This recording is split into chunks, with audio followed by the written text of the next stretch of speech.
Exam Hunter से जुड़ने के लिए उसके टेलीग्राम चैनल ज्वाइन करना बहुत ही ज़रूरी है। वहाँ पर सारे आपको paid test, daily answer writing programme, prelims का टेस्ट, साथ ही साथ क्विज़ वगैरह, फ्री पीडीएफ सब आपको इस टेलीग्राम चैनल पर अवेलेबल है। आपको क्या करना होगा कि आपको जाकर टेलीग्राम पर सर्च करना होगा बीपीएससी एग्ज़ाम हंटर, या यूट्यूब के हर वीडियो के डिस्क्रिप्शन में आपको इसका लिंक मिलेगा। इसको आप ज्वाइन करके इसका लाभ उठा सकते हैं। Hello everyone, welcome to exam hunter. So दोस्तों, हम लोग आज देखेंगे कि जो अपकमिंग मेंस है, या आप 68वां ले लो या आप 69वां ले लो, ठीक है। उसमें हमारी स्ट्रेटजी क्या होनी चाहिए और किस तरह से हमको मेहनत करना है कि नंबर अच्छे आ सकते हैं।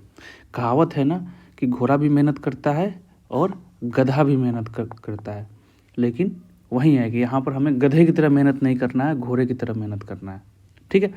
तो अब देखो, अब क्या है, आपको जो नए पैटर्न चेंजेस हुए हैं वो तो आपको पता होगा कि नंबर क्वेश्चन 1 जो है कंपलसरी हो गया है। जो हमें क्या होता है, जीएस 1 में अगर हम देखो तो 3 सेक्शन होते हैं ना, हिस्ट्री हो गया, आईआर हो गया, करंट अफेयर्स, ठीक है, उसके बाद स्टेट्स हो गया। तो हर सेक्शन में क्या कर दिया है ना, पहले था कि 6 क्वेश्चन आएगा, 6 में से हमको कोई 3 कर देना है, लेकिन अब क्या कर दिया है कि इसी को है ना 3 सेक्शन में बांट दिया है। पहला शॉर्ट नोट्स होगा, कंपलसरी करना है आपको, ठीक है, जो इस बार इसमें मेंस में अप्लाई किया था है। उसके बाद इसमें क्वेश्चन 1 और 2 में से कोई एक करना है, इसमें भी रहेगा 2 क्वेश्चन, इसमें से कोई एक करना है। तो इससे एक बात हमें पता लगता है कि हम पहले क्या करते थे कि कुछ जैसे हिस्ट्री में क्या है कि जो अपकमिंग जो हमको लगता था कि ये टॉपिक इंपॉर्टेंट है, उसको कर लो, बाकी सबको स्किप कर दो, ऐसे नहीं। अब क्या करना है, हमें सब कंप्लीट करके जाना होगा, क्योंकि जो क्वेश्चन 1 है कंपलसरी है, उसमें शॉर्ट नोट्स में दे देगा बहुत सारे क्वेश्चन, तो हमें सब करने होंगे। तो अब क्या है कि हमें सारे चीज़ करने होंगे, ठीक है। यही अब अप्लाई होगा GS2 में, तो उस पर हम चर्चा नहीं करेंगे। हम चर्चा इस पर करने जा रहे हैं कि किस तरह से अपने परफॉर्मेंस को इंक्रीज करना है कम एफर्ट लगा के, ठीक है।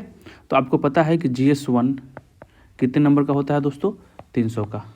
GS2 कितने नंबर का होता है, 300 का। उसके बाद एक नया आ गया है एसए, एक कितने नंबर का होता है, तो ये भी 300 का होगा, ठीक है। अब देखो क्या है, पहले क्या था कि ऑप्शनल था, और ऑप्शनल क्वालिफाइंग अब हो गया है। तो ऑप्शनल में बहुत सारे ऑप्शनल ऐसे थे जिसमें मार्क्स उठते नहीं थे, बहुत सारे ऑप्शनल में मार्क्स उठते थे। तो पहले लेवल प्लेइंग फील्ड नहीं था, अब लेवल प्लेइंग फील्ड है। मतलब क्या है कि आपका मेहनत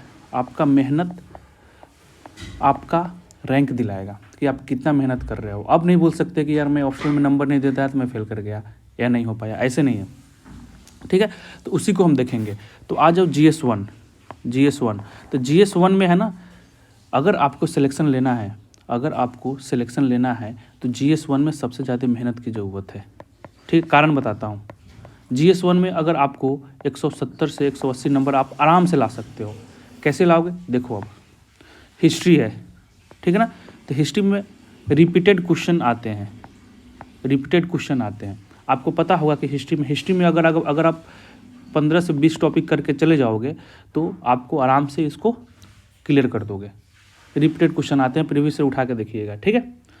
उसके बाद आईआर, करंट अफेयर्स, ये थोड़ा डायनेमिक होता है, डिपेंड करता है कि एक साल में जो हाईलाइटेड मुद्दे थे, जैसे अभी यूक्रेन रसिया क्राइसिस था तो एग्जाम में पूछ दिया, श्रीलंका क्राइसिस था वो भी एग्जाम में पूछ दिया, तो इसको भी आप गेस कर सकते हो। नेक्स्ट जो सबसे इंपॉर्टेंट है स्टेट्स, इसको लोग है ना हल्के में ले लेते हैं। अगर आपका, हमेशा ध्यान रखना कि अगर आपका स्टेट्स दोनों सही हो गया तो आप मेरिट में इन कर जाओगे। अगर ये दोनों सेक्शन GS1 और एसए वाला सेक्शन अच्छा गया तो आपका मेरिट में इन कर जाओगे, ठीक है। कारण बताते हैं। देखो, अब अगर आप बेस्ट परफॉर्मेंस दिए, हिस्ट्री वाले सेक्शन में बेस्ट परफॉर्मेंस दिए, तो आप 60 के आसपास नंबर लाओगे, 3 क्वेश्चन का 60 नंबर। स्टेट्स अगर आपका दोनों सही है तो आप 65 से 70 के बीच में नंबर लाओगे, पूरा देता नहीं है, ठीक है। उसके अलावा आईआर और करंट अफेयर्स में आप अगर 3 क्वेश्चन हमें करने होते हैं तो इसमें अगर अच्छे परफॉर्मेंस दिए तो 20 से 24 के बीच में नंबर मिल जाते हैं, 20 से 24 के बीच में नंबर मिल जाते हैं। तो इसमें भी आप 60 से 65 के बीच में नंबर लाओगे, ठीक है। तो हम इसका लो स्कोर कर लो, 60 हो गया, इधर 60 हो गया, ठीक है। तो यहीं पर आपका हो गया 120 प्लस 65, तो यहाँ पर कितना हो गया आपको 185 नंबर। मतलब क्या है कि आप स्टेट्स के बदौलत अब 185 को चलो अब राउंड फिगर कर लो कि सब तो अच्छा जाएगा ही नहीं, तो आराम से 170 नंबर आप इसमें ला सकते हो।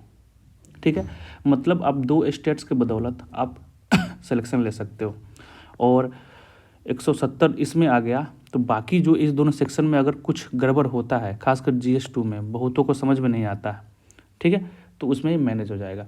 तो सिलेक्शन लेना है तो स्टेट सही करना होगा। स्टेट सही करने के लिए क्या करना होगा कि पर डे आपको क्वेश्चंस बनाने होंगे। कैसे बनाओगे, देखो अब सबसे पहले क्या करना है, स्टेट्स में PYQ उठाओ, प्रीवियस ईयर क्वेश्चन, उसको लगा डालो। ठीक है, उसके बाद क्या करना है, सेकेंड मार्केट से बुक आती है, जैसे LK झा की बुक है या SK सेठ है, इनका बुक है, या अदर पब्लिकेशन जो भी आपका मन करे उसको लगाओ, बस लगाओ। ठीक है ना, लगाते जाओ। प्रीवियस ईयर क्वेश्चन आपको 3 से 4 बार लगा जाना है। ठीक है ना, तो स्टेट्स तभी सही होगा जब आप लगातार प्रैक्टिस कीजिएगा। ये प्रैक्टिस का गेम है। ठीक है, प्रैक्टिस कीजिए। तो GS1 में इतना आ गया। अब आ जाओ GS2 में स्कोर कम क्यों आते हैं उसका भी देख लो आप। GS2 में 3 सेक्शंस होते हैं। ठीक है ना, इसमें भी कुछ स्ट्रेटजी है, उसको अगर आप अपनाओगे तो आपको अच्छे नंबर आएंगे। जैसे पहला क्या है, सेक्शन पॉलिटी है। ठीक है, सेकंड सेक्शंस क्या है आपका, इकोनॉमी एंड ज्योग्राफी है। उसके बाद साइंस एंड टेक है। ठीक है, तो दोस्तों मैं लगभग 50 से 60 ऐसे RTI कॉपी में देखा हूँ, उसके हिसाब से बता रहा हूँ कि अगर आप देखो, अब सेक्शन 1, सेक्शन 2, सेक्शन 3 है, तो BPSC क्या बोलता है कि कोई भी सेक्शन आप पहले स्टार्ट कर सकते हैं। तो अगर आप इकोनॉमिक्स स्टार्ट कर रहे हैं तो इकोनॉमिक के 3 क्वेश्चन डील कीजिए पहले। ऐसे ना कि इकोनॉमिक के 2 क्वेश्चन कर लिए, पॉलिटी का 1 क्वेश्चन कर लिया, ऐसे नहीं। तो तीनों में से कोई एक सेक्शन स्टार्ट कर रहे हैं ना, तो उसको पहले ख़त्म कीजिए, तब दूसरे सेक्शन पर आइए। ठीक है, तो अगर साइंस एंड टेक पहले स्टार्ट करते हो, आपको ही पता है कि लास्ट तक हमारा इफिशियंसी वो नहीं रह जाता है। बहुत ही लास्ट वाला क्वेश्चन तो बहुत ही मतलब गड़बड़ में, बहुत ही जल्दी में हमारा उतने अच्छे परफॉर्मेंस दे नहीं पाते हैं जितना पहले क्वेश्चन में देते हैं। ठीक है, तो अगर आप पहले साइंस एंड टेक को ट्राई करते हो तो इसमें आप आराम से 22 से 24 नंबर ले आ सकते हो अगर अच्छे परफॉर्मेंस दिए तो। ठीक है, उसके बाद इकोनॉमिक ज्योग्राफी, ठीक है ना, इसमें आप दोस्तों 18 से 20 नंबर ला सकते हो। लास्ट में बचा पॉलिटी, तो पॉलिटी में आप मैक्सिमम जो एवरेज नंबर मिलता है ना 16-17 मिलता है, और मैक्सिमम जाएगा ये तो ये भी 18 से 20 तक जाएगा, लेकिन मैक्सिमम है ना 16-17 के आसपास ही मिलता है। इसीलिए क्या है कि अगर सपोज करो पहले अगर आप पॉलिटी करते हो, ठीक है, तो बेस्ट परफॉर्मेंस दोगे पॉलिटी में तो नंबर तो उतना ही मिलेगा ना, नंबर ज़्यादा मिलेगा नहीं। फिर आप इकोनॉमिक ज्योग्राफी करोगे, फिर आप साइंस टेक करोगे, तो क्या होगा कि साइंस टेक करने के समय में आपके पास समय नहीं रहेगा, और जब समय नहीं रहेगा तो इसको 100% आप दे नहीं पाओगे जितना पॉलिटी को दिए हो। तो ऐसे मान के चलिएगा कि अगर आप साइंस टेक पहले कर लेते हैं तो आपका नंबर में 4-5 नंबर का इफाजा हो सकता है, इंक्रीज हो सकता है। तो इसमें देखिए, ठीक है ना, तो इसमें क्या कर सकते हो, इसमें अब आप आराम से 60 से 65 नंबर ला सकते हो साइंस टेक में। ठीक है, इसमें देखिए इकोनॉमिक ज्योग्राफी में क्या है कि 55 से 60 नंबर ला सकते हो, और पॉलिटी में भी क्या है 55 से 60 नंबर ला सकते हो। ठीक है, तो कितना हो गया 60 प्लस 110 कितना हो गया 170 नंबर ला सकते हो अगर बेस्ट परफॉर्मेंस दी है। लेकिन क्या होता है कि लास्ट के क्वेश्चन में हम ठीक ठाक नहीं लिख पाते हैं, तो ओवरऑल एक घट के कितना आ जाएगा राउंड फिगर में 140 से 150 तक आराम से ला सकते हो ये स्ट्रेटजी को फॉलो किए तो। ठीक है, तो इधर कितना आ गया, इधर 170 और इधर कितना आ गया 140। ठीक है, अगर अच्छा परफॉर्मेंस दिए तो कितना हो गया 7-4 11 और 1-1-2 1-3, मतलब 310 नंबर आपको ऐसा ही आ गया। और मेंस का कटअप कितना जाता है मैक्सिमम 450, और मेरिट कितना जाता है 535 से 540।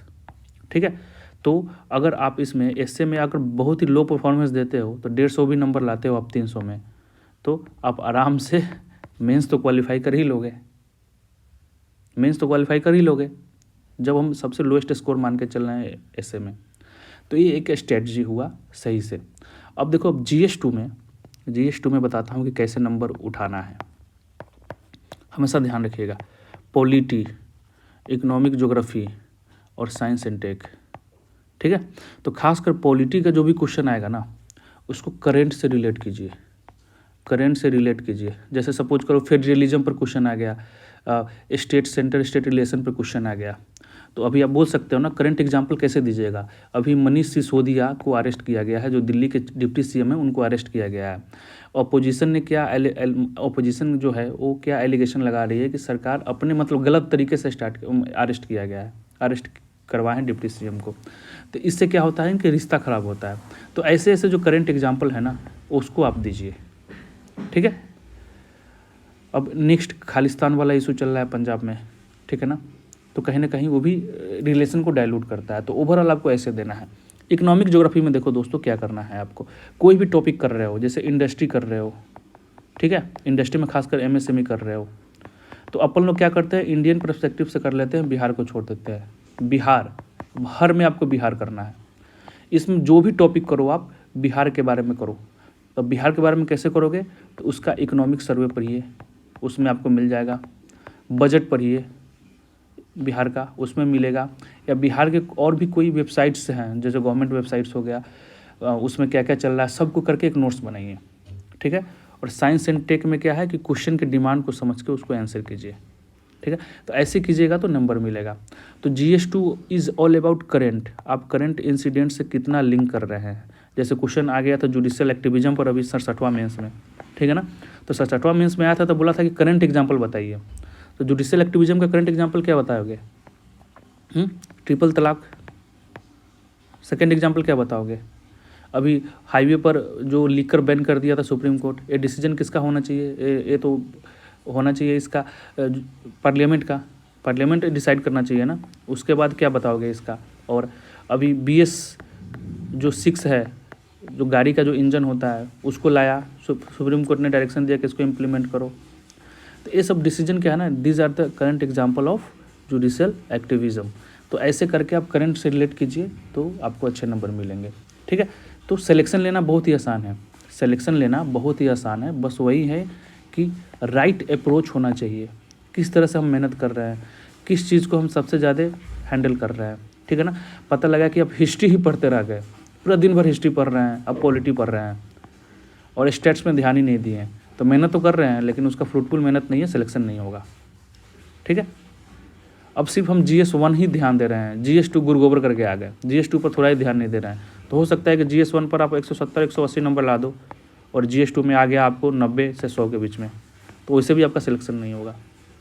तो राइट तरीके से कहाँ पर लैग कर रहे हैं, क्वेश्चन का डिमांड कहाँ है, किसको हम ज़्यादा अटेम्प्ट करेंगे, ये सब है ना थोड़ा रिसर्च करने से ही होता है, ठीक है।